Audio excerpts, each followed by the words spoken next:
That likability factor is something we all crave. We want to be more attractive, magnetic, charismatic, and liked by other people. Is that what we want? I want to. Well, can you supercharge your life to become more likable? The author of the book, The Power of Influence, Ty Bennett, says you can. So, Ty, it's kind of one of those hard things to pinpoint when someone has that likability factor. So what can we do? It is, but it's that universal question. You know, everybody wants to be more likable, to just connect with people, to have people reach out to you. And it was interesting, a few years ago, I remember I came home, I met this guy named Kenton, and I told my wife, I met this guy named Kenton, he's super charismatic. And she said, what does that mean? And I went, you know what it means. I mean, he's super likable. Everybody loves him. And she goes, well, why is that? And I couldn't pinpoint it, just like you said, so I started to think about it, and I started to observe him. It kind of sent me on this quest to figure out what made somebody likable. And so I started to watch him, and there were general characteristics like being positive, smiling, you know, being confident. Those are all great things, but the interesting thing that I found, I thought that it was all about being the life of the party. I thought it was being the loudest, being the funny one, but what made Kenton really likable was that when you had a conversation with him, you left feeling better about yourself.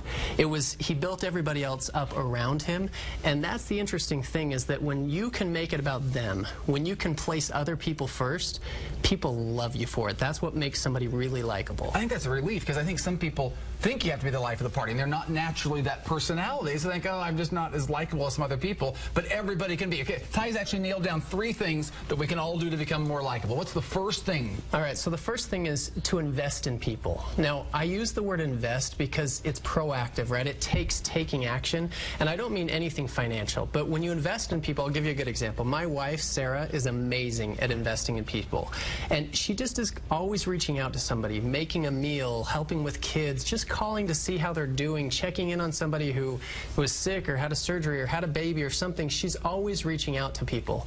And when you can invest in people, it's like those little deposits in emotional bank accounts. They pay dividends for years to come. It's like being genuinely interested, too. Oh, absolutely. Yeah, it has to be genuine. Just like you said, we can't go outside of our personality, but it's just making an effort, right? Most people don't make an effort, but if you'll make that little effort to invest in somebody every day, it makes a huge difference. Okay, second item, when we think of likable people, as you mentioned, they're the life of the party, where everyone has the focus on them. But how much do these people really focus on themselves? Okay, that's the interesting thing. The second idea is to focus on being interested, not interesting. Now, being interesting is all about you, right? That's the life of the party. You want to be in the spotlight, but being interested is all about the other person. It's learning how to ask questions. It's learning how to really listen, to validate people, to make it about them. I mean, have you ever had a conversation with somebody where you did virtually all the talking? They asked you tons of questions. You probably left and went, that was a great conversation. I mean, that was so fun. I loved that, right? We love to talk about ourselves. But on the flip side, if you can do that for other people, if you can focus on being interested, my sister-in-law, Anna, is great at this. Such a likable characteristic. But last week, I was featured in Utah Business Magazine's Top 40 Under 40. That was kind of a shameless plug that I just put it. But the day that it came out, she was at my house, and she took total, genuine interest in it. She wanted to see the magazine. She asked me all about it. She was looking at all the other people, asking me what I knew about them. And I felt awesome because she actually cared, right? She went beyond just, oh, that's really neat. You know, she was really genuinely interested.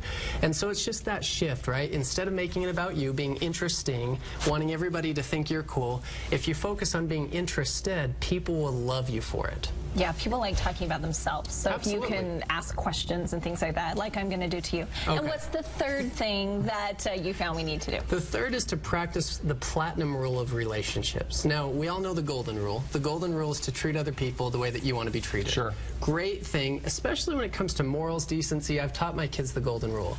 But when it comes to building likability and connecting with people, we need to step it up. The platinum rule is to treat other people the way that they want to be treated.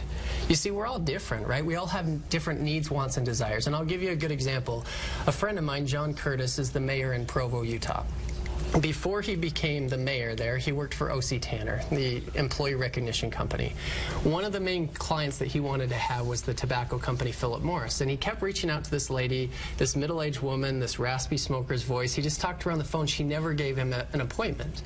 And so he kept calling and calling over months. One Friday afternoon, he called, and she answered the phone. He said, hey, this is John Curtis at O.C. Tanner. How are you? And she was very blunt. She said, John, I'm hot, I'm thirsty, I don't want to talk. o'clock. It's a bad time. See ya. That was it. That was the end of the conversation. He hung up the phone and he thought, all right. But he remembered a previous conversation where she talked about how she liked Diet Pepsi. So Philip Morris was 30 minutes away and he thought, she likes Diet Pepsi. She's thirsty, right? This is perfect. So he goes to the grocery store, grabs a 6-pack of Diet Pepsi, a cooler, a bag of ice, throws it in his car, goes over to Philip Morris and shows up, and this woman thought he was the greatest person in the world because he showed up with Diet Pepsi. He treated her the way that she wanted to be treated. Long story short, because she liked him, they went on to do millions of dollars in business together. But it was because he practiced that platinum rule where he didn't make it about him. He just wanted to figure out what is it that they need, and he treated that person individually with what they needed. You can win anyone with a diet soda. It just is what it is. 3 great ways that you can become more likable, regardless of what your personality might be like. Take those things under advisement. We'll post them on our website so you can access Ty's information. Again, thanks for stopping in. Thanks so much.